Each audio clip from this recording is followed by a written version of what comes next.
Have not yet had a chance to get to know Mr. Ribal Al Assad. So I'd like to say a few words of introduction. I'm grateful to have gotten to know Ribal over the past few years. We've had some excellent collaboration, and we really are always inspired, actually, by your participation in the ICD events. Ladies and gentlemen, Mr. Ribal Al Assad is the founder and chairman of Iman, an interfaith organization based in London. He's extensively involved in promoting dialogue, understanding, and relations between the Arab world and the West. Ribal was born in Syria and has lived in the West since being exiled from his country as a child. In many ways, he brings fresh ideas and perspectives to promoting dialogue between civilizations and strengthening international understanding. Ribal is a regular speaker on interreligious and intercultural platforms and regularly interacts with religious and cultural leaders, politicians, civil servants, academics, journalists, think tanks, cultural and religious groups all around the world. Ribal has a track record of promoting dialogue in the relations between Muslims, Christians, and Jews around the globe.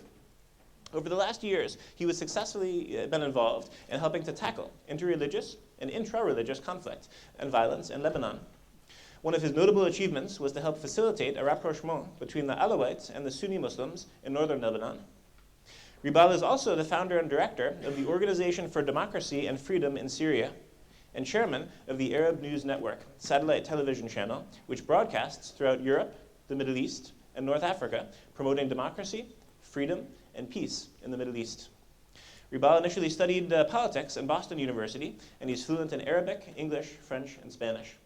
The topic that we'd like to discuss right now is a topic that I think is on all of our minds. We began this conference with a moment of silence, actually, in honor of actually the victims in Syria. And what we'd like to discuss now is the crisis in Syria, in particular in terms of also the involvement of the international community. And I wanted to begin, Ribal, we've had a number of discussions about this already, but I wanted to ask you to begin this panel. What do you expect from the international community right now in Syria? What is the risk if we had some sort of a hard power intervention? What is the opportunity of possible soft power interventions? And I think many of us are really getting frustrated and impatient. Every day is going on, there's more and more suffering, more and more dying. What do you expect from the international community in regards to Syria? Thank you very much, Mark, for the introduction. Thank you for having me again here. It's always a great honor and pleasure to be at the Institute for Cultural Diplomacy. Actually, I just arrived from the European Parliament where I had meetings yesterday and the day before. I was addressing the Mashriq delegation regarding what we could do to get out of this deadlock that we are in Syria. I have been campaigning for the past, since 97 actually, for democracy and freedom in Syria. And then I started in 2009 my organization. Just when the uprising started, I said it many times that the only way out of this crisis is for the regime to reform, is to have a national unity government, is to be able to move with an all-inclusive transition, peaceful to democracy. Unfortunately, this has not happened because there are. It's not only the powers in Syria that are, doing what is happening. Unfortunately, it has to do with international powers, including the West, Russia, China, some Gulf countries, including Qatar, Saudi Arabia, and Turkey, of course. And this is very sad because, it's very sad because the only people who are suffering today are the Syrian people on the ground. Until now, we have nearly 15,000 dead. And we haven't been able to achieve any way out. I think the other thing that is very important is that we should see on how the opposition groups in Syria are formed, and why aren't they able to show to the Syrian people that there is a viable alternative to the regime. If we go back at how things started in Syria, we all remember that it was a peaceful uprising, the same way as it happened in Tunisia, in Egypt, in Libya, in Yemen, Bahrain. The people in Syria wanted exactly the same thing. They want to live in dignity, in freedom, democracy. But again, they do not want to replace a dictatorship with a theocracy, as we all have seen what happened in Iran over 30 years ago, and we don't want that mistake to repeat it again. Unfortunately, again, I think there's a big blame also again to be put on Turkey because Turkey has only, I mean, they have taken or chosen one group, opposition group, which are mainly the Muslim Brotherhood, the Syrian National Council, which is mainly composed of the Muslim Brotherhood, as one of their former members, Mr. Kamal al-Labwani, who was a prominent opposition leader, who left the SNC, came out and said that there are Muslim Brotherhood hiding behind a facade of liberal. There are many other opposition groups out there, including our own, which is as large in number. There's also the Kurdish National Council, which is as large in number, which was not invited to any of the Friend of Syria conferences. There's also the National Coordination Committee, which is the internal opposition, who are as large again in numbers, which were not invited. And even though we have tried, all of these groups have tried to go to the Friends of Syria meeting. That they were in Tunisia, and the other one in Turkey, and in France. But unfortunately, none of us was invited. None of us was allowed to get even near the conference, even though we sent a delegation. And this is helping a lot the Syrian regime, because we are not able to explain to the Syrian people or to show the Syrian people that if this regime goes, they will be able to have a viable alternative.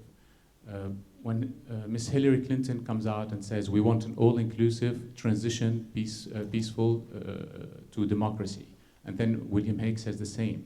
Well, what they have done at the Friend of Syria conferences, it's hardly inclusive, it's hardly democratic, and it's hardly peaceful. Because when you invite only one group, which was not elected democratically, which is exactly, I mean, there were groups who were numbers of people who were chosen, who have left the country over 30 years ago, who do not exactly represent the Syrian people, all of the Syrian people. Well, this is a big problem. And this is what the Russians, and this is what the Chinese, and this is what the Syrian government have been saying, that this is a fractured and fragmented opposition. Even the Americans today are saying that. And we need to stop that. We need to be able to unify the opposition to get out of this. We need to, everybody has asked me during my visit to European Parliament, how do we unify the opposition? I said you should have a conference at the European Parliament and invite all the opposition groups. You cannot exclude anybody. They all have to come, they all have to be represented, and we have to show to the Syrian people that they are all represented and that there is a viable alternative if that regime moves away, if that regime is gone. And in that same way, we'll be able to stop the regime on playing on the card of a fragmented opposition. We'll be able, again, to, as a unified force, to speak in one single voice, to go and tell the Russians, Chinese, whoever is back in Syria, that we are ready for dialogue.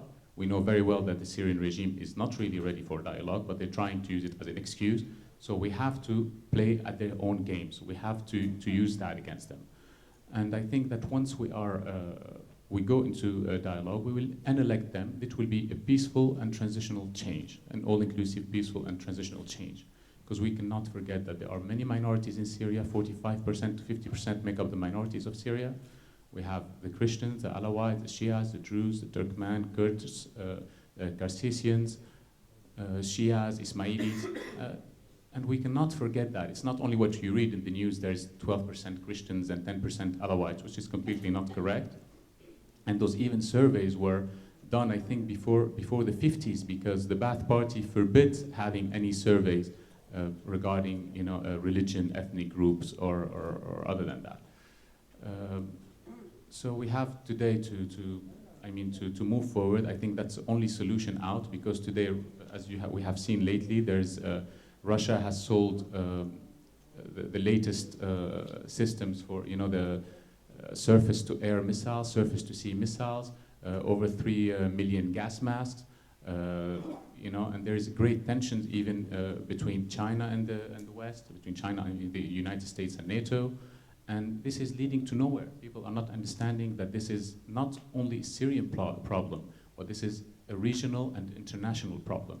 Saudi Arabia, again, is playing a very bad role. Qatar is playing a very bad role. If we heard 2 months ago, there was the Grand Mufti of Saudi Arabia, who's the highest authority, Islamic authority, Muslim authority in Saudi Arabia, came out and said it's the Muslim duty to burn all churches in the Middle East. And there was not one foreign leader that came out and condemned that, this kind of, speech that comes out of Saudi Arabia. Again, they continue through their television channels, Wisal and Safa, who were set up to do actually, the purpose of these two channels was to incite on sectarian and religious hatred. And they are calling daily on jihad against the Alawites, against the Shias. And this is, again, doing nothing but helping the Syrian regime, unfortunately. You have their Chief Justice of their Supreme Council, the former Chief Justice of the Supreme Council, who came out and said, I'm calling on jihad against the Alawites, even if 1/3 of the Syrian population dies in the process. Again, this is hardly, hardly helpful, and now we have all the minorities who were all of them against the regime at the beginning of the uprising. Now, unfortunately, they are backing the regime, and not because they are with the regime, not because they don't want democracy, it's just because they are very worried about what might be the alternative. Thank you. Thank you very much, Ribal, for those introductory remarks. I'd like to maybe give Mr. Clarke a chance to offer some perspectives as well. As I understand it, I think it was in 2008, you actually had a chance to meet with the Assad regime in Syria. Perhaps you could also share some of your perspectives as well. I'm afraid I don't have a lot to offer really about the current situation. I did go on an all-party group from Parliament to Syria in 2008. We had a number of meetings. We met President Assad, we met the Prime Minister, Foreign Minister, also President Assad's wife, Mufti of Damascus, a range of different people. I made a misjudgment following that. In that I thought there was some desire on the part of President Assad to modernize his regime and to move to a better position. There was a lot of tensions within the regime between old guard and new guard and so on, and I thought, I'm surprised that President Assad has allowed what has happened to happen. Imran would know far better than I what the reasons for that are and what the tensions within the Syrian government are. But I have to say, Marc, I feel very pessimistic at the current situation. I think the Annan process, which the UN has established, was the best possibility, but clearly it's not been a successful possibility. Clearly it hasn't succeeded. I understand what you were saying about the need for a united opposition, but I don't think, with respect, that will come out of a conference or something. There needs to be some common purpose, and maybe that can be achieved. A conference might help do that. But the key problem in the current situation isn't the absence of an alternative to Assad. It's a lack of clarity about how to move the Assad regime at all, and how to move it from its current position, either to change its own behaviour or to stand down and to allow some other process to happen. And I don't myself, and I apologise for my ignorance on this, I don't myself see a process where that is happening. And the only process which I can see is the United Nations process, flawed though it is, and unsuccessful though it has so far been. I think military intervention would be a big mistake in the current situation. I don't see how that would move the situation forward. Syria is an extremely complicated country. Reference has already been made to the very diverse population of the country, but also its geographical location and the interests of countries around are very significant and very substantial. And I think a direct military intervention I can only see how it would make the situation worse, not better. I can't, it's not my role here to defend the British government's position or the American government's position vis-a-vis the conduct of the Friends for Syria organisations. But in general, I think dialogue with the widest range of people is the right way to go. But as I say, I don't think that's the central problem. The central problem is I don't think anybody looking at the situation is saying, well, here is a way of getting the Assad government to change, either to change internally so that some aspects of what it's been doing don't happen, or to change in a more fundamental sense of standing down and allowing some other form of process to emerge. Now, I'm certainly out of date. I'm not up to speed with the situation at the moment, but that still seems to be the only long-term solution. Syria, for a very long time, has been outside much of mainstream political thought. Indeed, the reason for this delegation when I went was to try and encourage the Syrians to have more dialogue with the West, and also to encourage on the other side the Americans and also the British to have a more positive approach towards dialogue with Syria. There were problems with that, but my belief in all of these situations is dialogue is generally beneficial, and that is the way to try and move things forward. So that's my thoughts on the process. It doesn't offer anything very substantive, I'm afraid. But I think I would hang on to the Kofi Annan peace proposals as the kind of way to try and make progress, despite the fact that obviously that hasn't succeeded so far. Thank you very much, Mr. Clarke. Mr. Yakis, Ribal made reference also to Turkey and the role that Turkey has played and perhaps could play in the future. It would be wonderful to hear your perspectives on the issue. Thank you very much. For Ribal, of course, Syria is the first home. For me, it is second home because I served there for 4 years, but long in the past, in 1980, from 80 to 84. And I have very good friends. I still keep in touch with them. And during the process, when Turkey took a position, I was not in the government. So in Turkey now we are grown enough to disagree with what the government is doing. In my opinion, the Turkish government supposed that Bashar Assad's fall is imminent, and learning from the experience that in Libya, Turkey was a little late to come forward to act with the international community.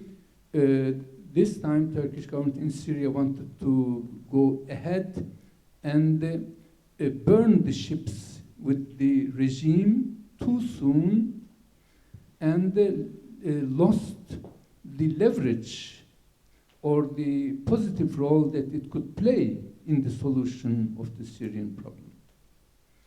Now Turkey is suffering of this. In diplomacy, of course, having served for 40 years in diplomacy, I learned that one of the main rules in diplomacy is not to put all your eggs in the same basket. Turkey had put unnecessarily all its eggs in the basket that supposes that Bashar Assad's fall was imminent. When I was invited to a live television program at that time, I said, in such circumstances, the fall of a regime is like predicting earthquake. It may happen next week, it may happen next decade. They said, but how can you figure out that Bashar Assad can stay another 10 years? I said, we do not know, and we should not bid on one solution, but we have to think of all possible alternatives. The solution, everything was said before me by Ribal and by Mr. Clarke. So what I want to add to this is that, in my judgment, the solution that could be workable, it is very difficult, of course, to devise a solution and say that this is the only solution.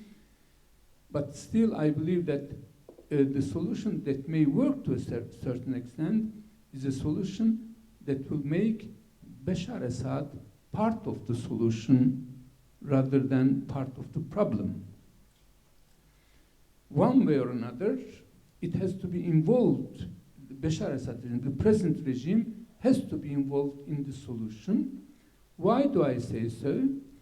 Because in Syria, as I said on another occasion yesterday, the destiny of the regime, political team, and the army, and the security, and the intelligence are so linked to each other that they cannot be separated. If it falls, the others also will fall. And when all these four elements of a state falls, then the country will fall inevitably in a chaos. And if the country falls into a chaos, whatever we are fearing at present, the number of deaths each passing day, will increase tremendously, And it may turn Syria into a battleground of proxy wars, which is even worse, and because of the complexity, because then the interests of other countries will also come into play. And when there is chaos, there will be, if there are 50 or 60 people dead each passing day now, at that time there will be 300 and 400 people dead with no solution.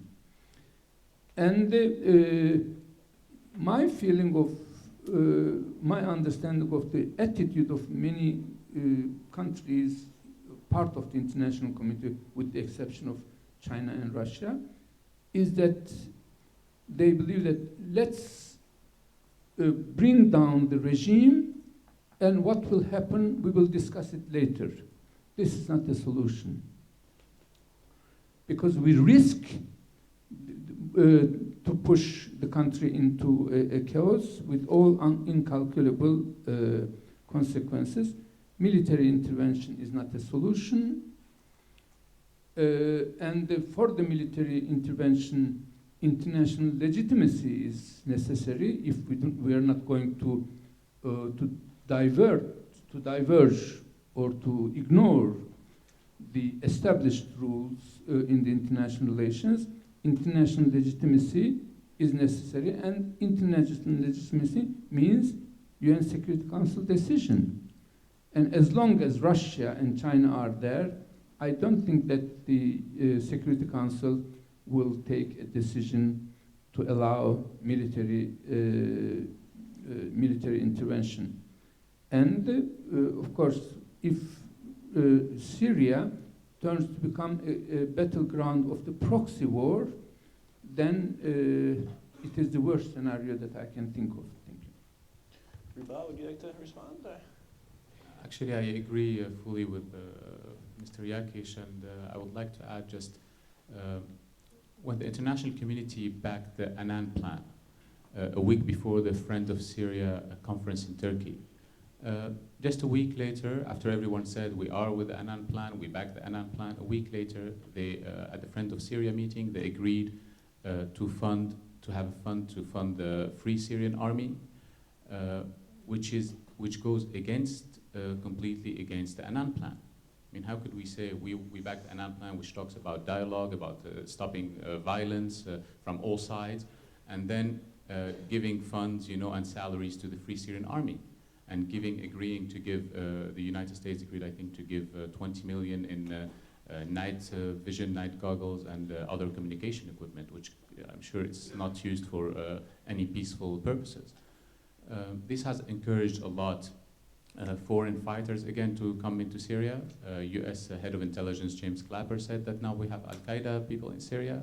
There was an El País article last week saying that there are Spanish fighters who disappeared in Syria. One of them has died there, originally from Arab origin. We have Kuwaitis, Libyans, Saudis. There was many reports of all of these fighters are today in Syria. And there's a huge, crimes and atrocities that are being committed. And unfortunately, when there was the massacre, the Hula massacre, for example, that happened in Syria, and then there was another massacre a week later, I was very careful not to blame just one side. You have to blame the two sides, because if you blame it on one side, you will encourage the other side to do more of these actions, because they will think that they have a green card, and this is giving them, this is a great opportunity for them to kill more children, to kill more women, more elderly people, more civilian, so that there will be more blame on the regime. And I don't think that's the way that we should, that this should go forward. I think the only way, as Mr. Yakis said, it's to have, and Mr. Clarke, of course, that we have to have, a dialogue. We have to follow the Annan, plan, even though it gives very little hope, but we still have to believe in that little hope, because if not, it will be, I think, a civil war in Syria. It could lead to civil war, and unfortunately, civil war in Syria would not stay in its borders, because Syria is not Libya. Syria has 500,000 soldiers. Syria has the largest chemical arsenal in the world. You know, they have already, as I'm sure Mr. Yakis knows, they moved their you know, chemical warheads. They're aimed at Turkey now. They have 5,000 tanks. They have security services. They have over 2 million Ba'ath Party members. And they have Hezbollah in Lebanon. They have General Aoun and his people in Lebanon. They have all the pro-Iranian groups in Iraq, the Sadr militias and all other militias. They have the Iranian Al-Quds forces who have admitted a month ago that they are now present in Syria and fighting in Syria. So this could give you a little idea of what could come next if things get out of hand in Syria. Thank you. Well, unfortunately, I'm hearing lots of pessimism from the panel, but in any case, I'd like to actually turn it over to all of you. I'm sure you have many questions. We have a prominent audience, also a very international audience. My colleague Katie has the microphone. I see there's the first hand in the front. And then Professor Anita, if you, as well as everyone, could briefly introduce yourself when posing the question, that would be great. And if you could stand also for the camera. Okay, Fabrizio Anita. No, just a question.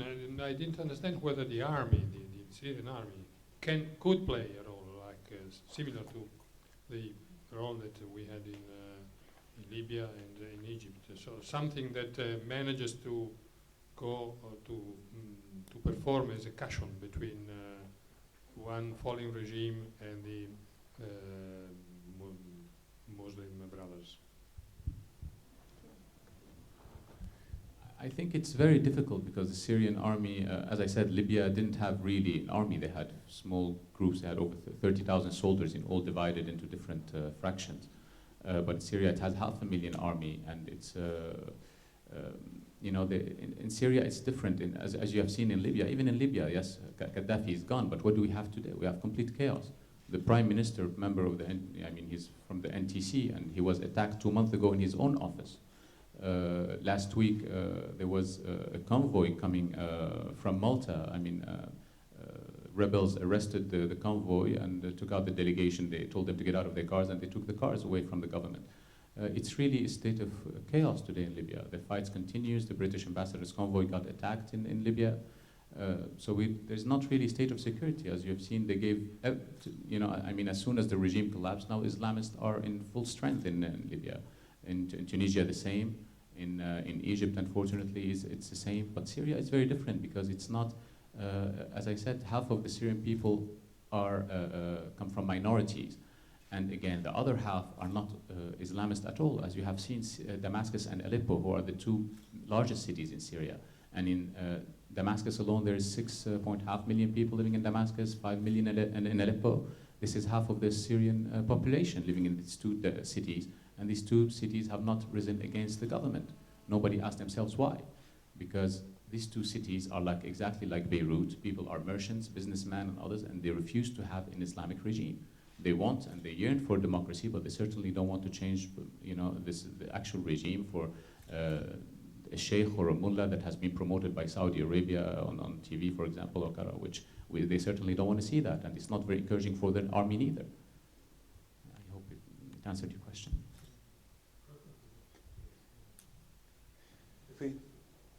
Solomon, please. Well, I was very interested to listen that two statements. One is that Syria is very different. Actually, every country in the Middle East is very different. Libya is very different. Iraq is very different. Afghanistan is very different. Even Yugoslavia was very different. None of them is like Finland. Finland is something else. But in each of these cases, it was only the military solution which was working. And I would say that the world has never been too fast in implementing military solutions. The military solutions have always been delayed. Starting even from the Second World War, when the United States government were hesitant to jump into the war, the United States government even didn't want to bomb the rails of the railways which were bringing the people to the concentration camps.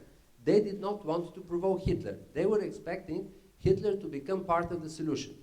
Hitler could never become part of the solution. Milosevic could never become part of the solution.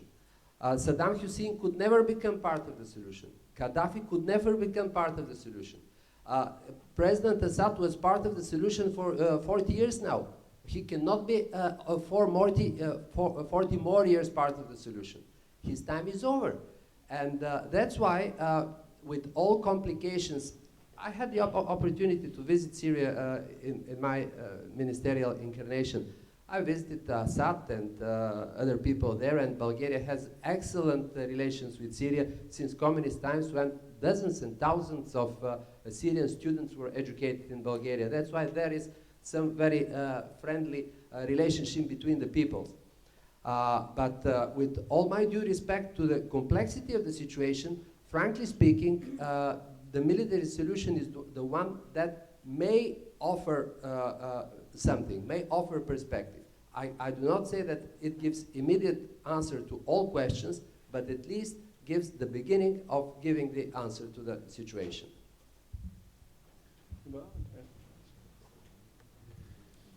Actually, of course, with his wide experience and the very deep knowledge of the region of Solomon, in his capacity as the former Foreign Minister of Bulgaria, the solution, if we say that it worked in Libya and it worked in Libya, it did not work. The consequences of the military intervention in Libya may raise the following question: did we do the right thing in Libya by getting rid of Gaddafi? History will say whether it was the right thing. Yes, Gaddafi is gone, but the country, the situation in which the Libyan people find themselves at present, are they happier than in Gaddafi time? This is the question we have to ask. And in the long run, we have to see what type of regime will settle down instead of Libya, Gaddafi time Libya. If the fundamentalists, Al-Qaeda connection, etc., prevail in Libya, then Libya will become a country which is less likable than the Gaddafi time. And in Syria, these risks are still there.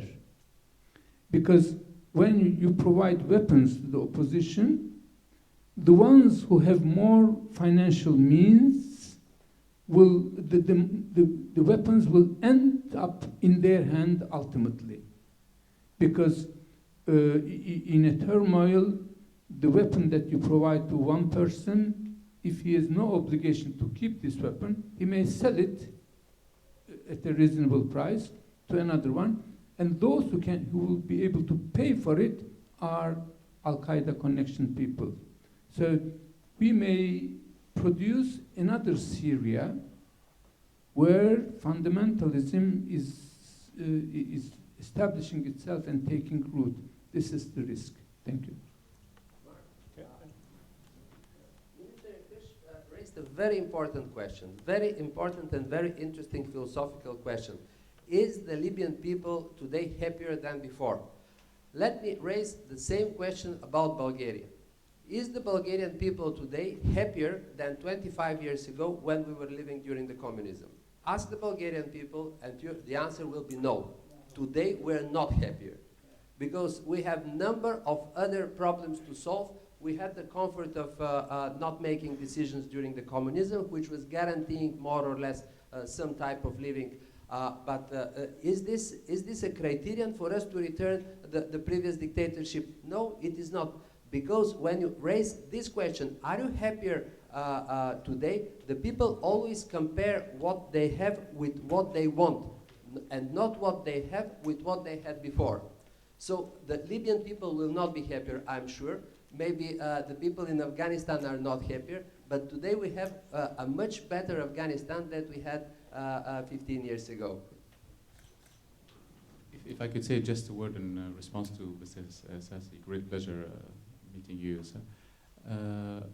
Unfortunately, in Libya, yes, I cannot even compare Libya to Bulgaria because Libya, as you have seen today, the weapons after the fall of Gaddafi, the surface-to-air missiles found their way to Somalia. A lot of weapons are now in the hands of Mali Islamists in Mali who are fighting there. in all of Africa, actually, even in Egypt. I have a friend of mine who used to be a deputy in Egypt who was hunting, and someone came to him asking him if he wanted to buy an RPG. So, you know, that's pretty dangerous when it affects other countries. It's not something that stays in the borders of Libya, you know. Okay. Exactly. So in Syria is exactly the same thing. And when you compare it to Iraq, for example, of course we want to get rid of the regime, but was the solution of the way that it was done in Iraq a good solution?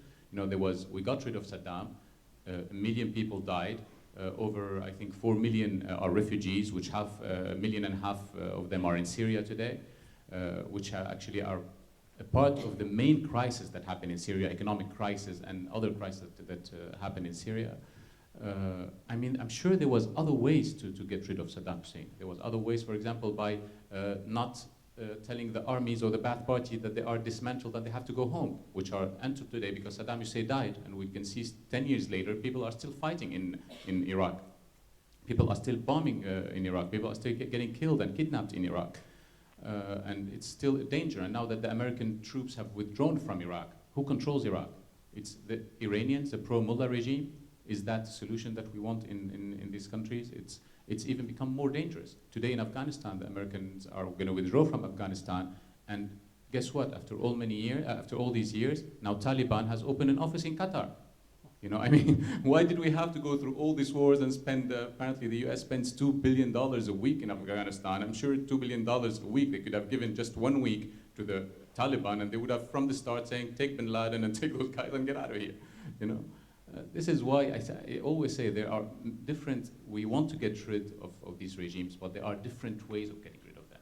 If instead of backing the Islamist opposition, which are backed only by Saudi Arabia, Qatar, and these Islamist countries who see a threat of a genuine democracy coming to the Middle East, because they know very well that if there's genuine democracy in Syria, Egypt, and all these countries, then people in Saudi, Qatar, and they will be asking for the same. It's just natural. And they think that by backing the Islamists, it's a way for them, it's easier for them to control the Islamist group, because as you know, the Islamists or the Muslim Brotherhood, or they have many names, Al-Qaeda, whatever, they all are led by a man called Amir al-Jama'a, which means the prince of the people. And this man is exactly like a dictator. He just will come under the pretext of democracy. And this will be a complete disaster again. And we should not fall into that trap. Look at Iran today. Iran, they say we have elections, we have free elections, but do you honestly, whoever comes, Najad, Ahmadinejad, or Khatami, or whoever, at the end of the day, the decision will come to the supreme leader, who is the religious leader. You know, he's from Wilayat al-Faqih, he's the leader, and he will decide who will come and who will go. And we certainly do not want that in Syria. I think the international community, if they want to help someone, and they could do a lot, is help the democratic parties, like they could have helped the democratic parties in Iraq, the genuine democratic parties in Egypt, and this way we wouldn't have today the choice, the Egyptian people who have the choice between a former Mubarak man or the Muslim Brotherhood. Could you imagine? I mean, after all these years, people went out in the streets, risking their lives, got rid of Mubarak, a few months of chaos, a year of chaos, and then they're like, oh my God, you know, half of the population, maybe Mubarak was not that bad, you know, and they went to Mubarak's former man. And the other half, again, as I said, the Islamists, unfortunately. Thank you. Thank you. I think you've inspired a few questions. Maybe Jan Frank first, or the microphone. Thank you, Jan Pronk, Foreign Minister in the Netherlands. We may have different views about Afghanistan and Iraq and Libya, etc. But maybe it's more important to focus on Syria itself. And I agree with the three speakers.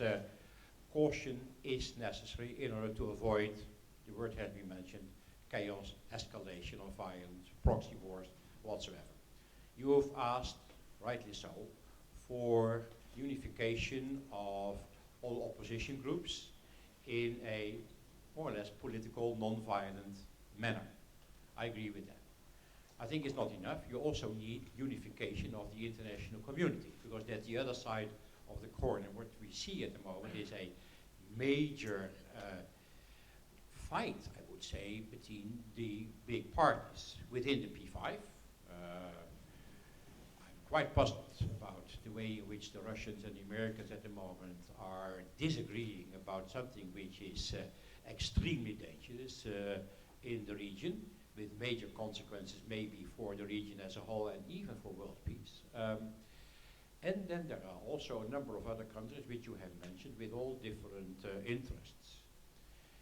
Would it be possible at a certain moment to have an initiative also to get all important parties outside, to get together and to have a common strategy based on enlightened self-interest in peace in the region in order to avoid escalation at a world scale, which then also would include, I think I mentioned it also yesterday already, the possibility that countries which do not like many other countries still work together, which means together with Iran, together with Israel, together with Turkey, to mention three major powers in the region, and then the P5.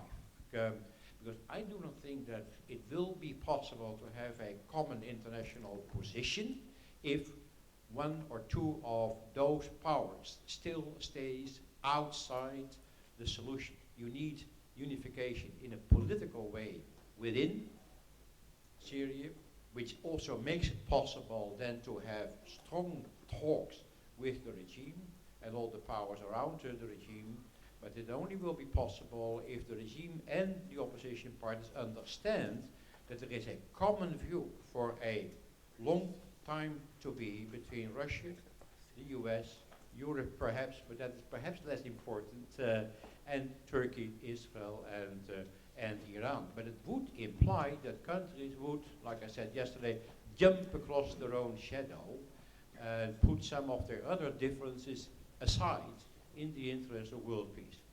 Any comment?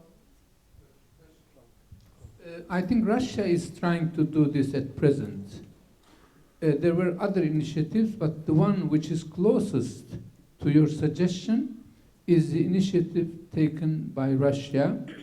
They want to bring together Iran, Turkey, P5, and perhaps other countries that have direct interest.